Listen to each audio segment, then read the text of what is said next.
I'm getting to the point that I need to get a drive shaft ordered, and when looking at what style of U-joint this guy uses, I found that Mopar's used several different ones throughout the years, and depending on the axle and application or the casing or whatever. So I decided if I was going to upgrade the U-joint type, now would be the time to do it, obviously, because I got to order a drive shaft. So what I've done is I've ordered a new yoke for this one to upgrade it to a 1350 U-joint, and better style, stronger style straps or bolts.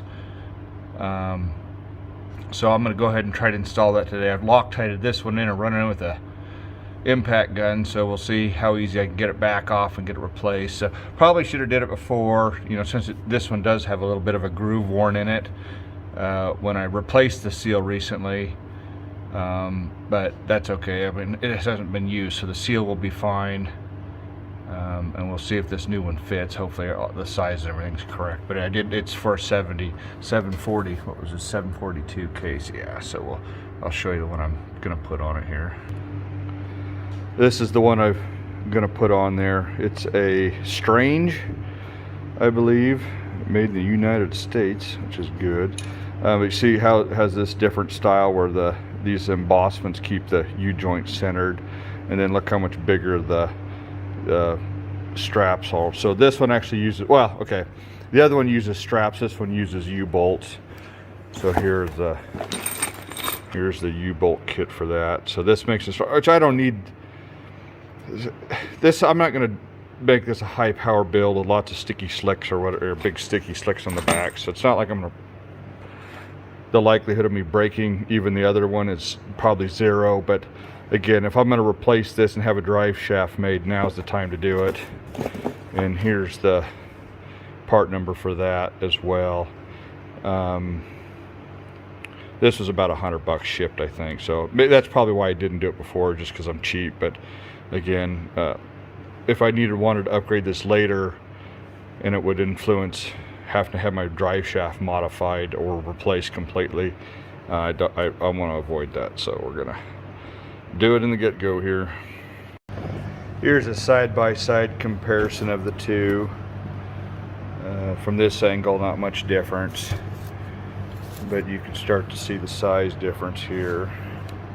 Overlay that one, so see there's quite a bit of, well, it's hard to see, but, and that's a lot of that's the embossments too. See how that's got the little pieces to keep the U-joint center. Now on these, I believe there's C-clips that go on the cap of the U-joint, and that's what keeps it centered.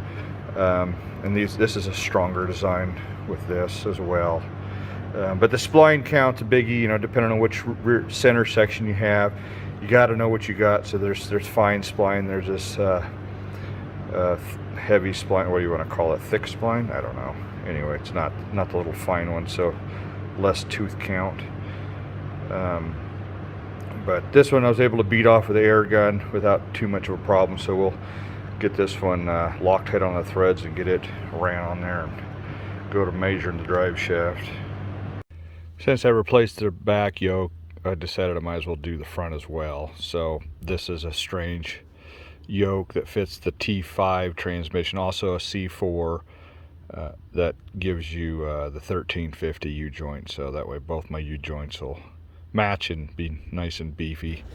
And that other yoke had, you know, 200,000 miles on it, so it was okay.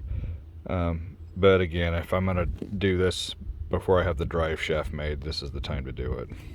There's the part number on that guy. Doing some work on the exhaust system today.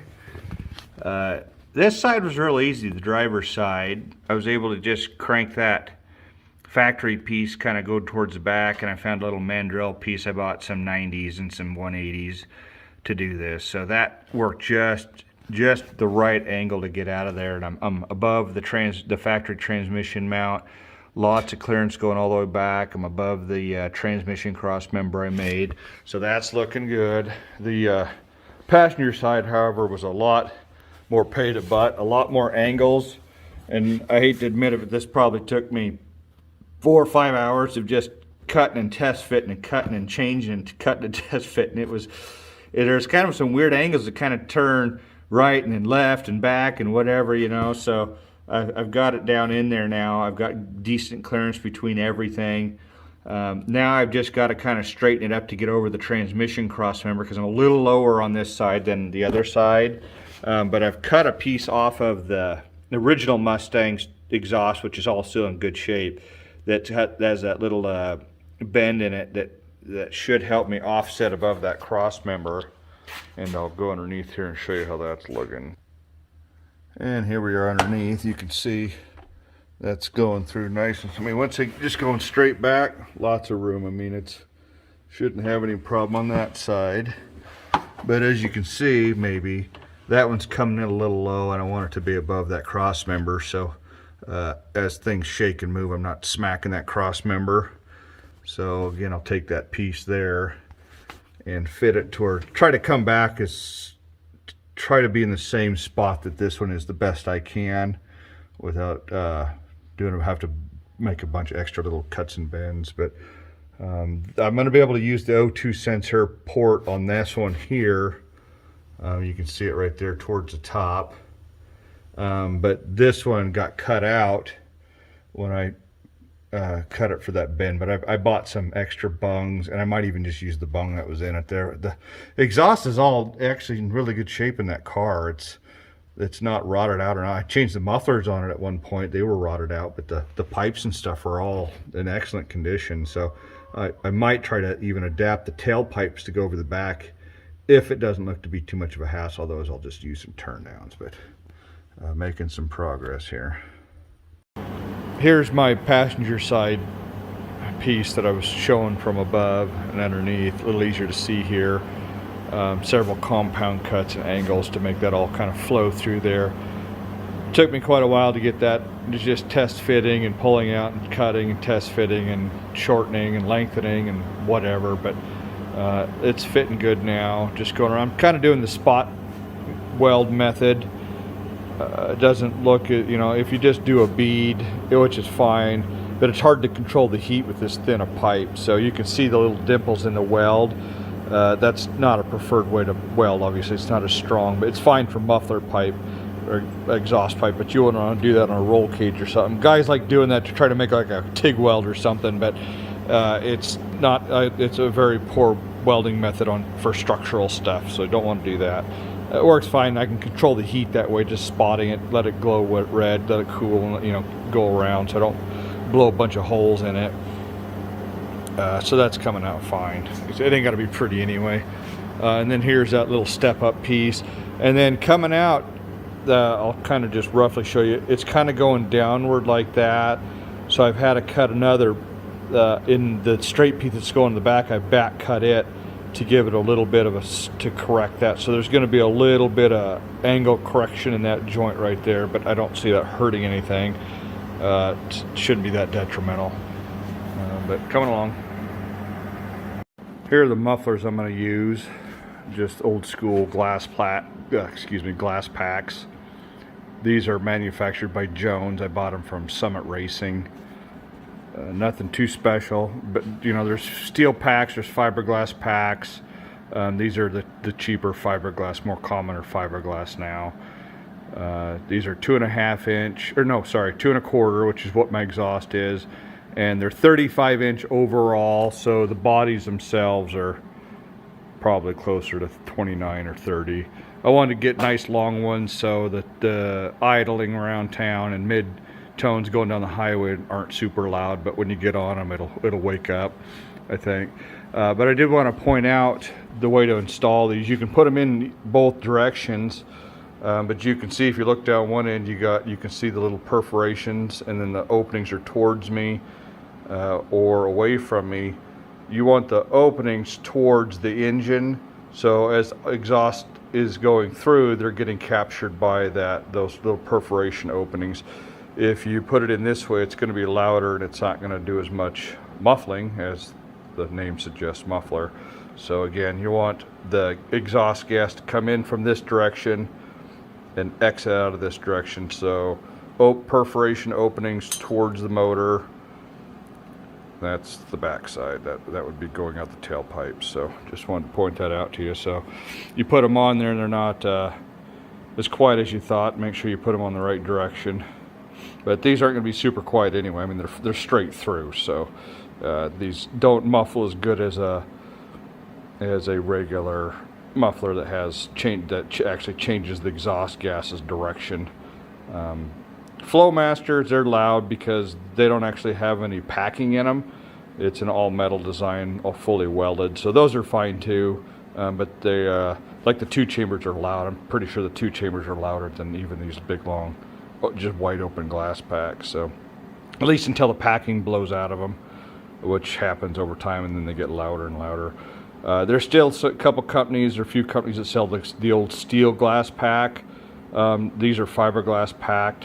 I believe those can give you a little more traditional sound, but I think it was it Mellow Tone or something like that has them. But these will be fine for me. These are pretty cheap. They're like, I don't know, 35 bucks a piece or something like that on Amazon. Or sorry, Summit Racing.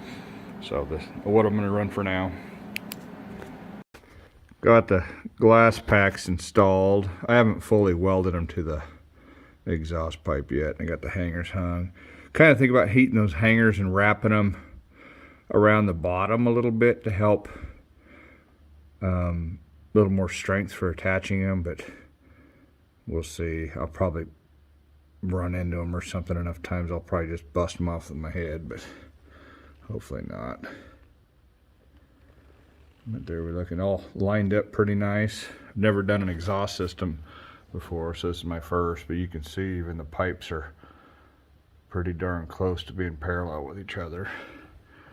Dumped them out in front of the axle. Hopefully give me enough room to either go up and over or under. I've seen some guys go underneath with their exhaust, so that's an option. Again, I'll probably just run turn downs rather for now. We'll see.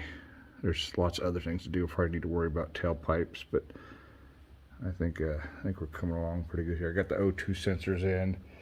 Gonna slap a battery in. I think I'll fire it up just to hear what it sounds like with these guys on there. Well, there we go. Sounding good so far. I don't even hear an exhaust leaks coming out of the front. You can believe that. Power steering pump's a little noisy, but that's Ford for you. They're known for doing that. It gets worse as it warms up, but nice and quiet up here, which is nice. Of course, noisier as we go to the back. Nice little crackling noise. And that's kind of what I always wanted. That's a nice 50s, 60s mellow tone there. Nice little blurble.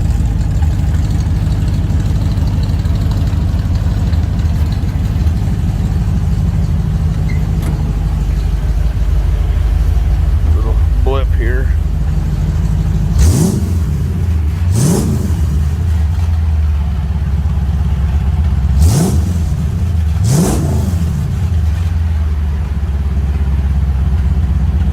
I like that a lot. That sounds good. Oh, there we go. The idle's setting in now.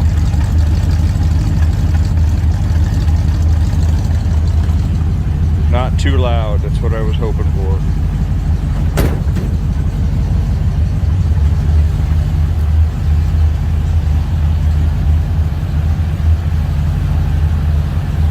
Yeah, I'm real happy with that, I think.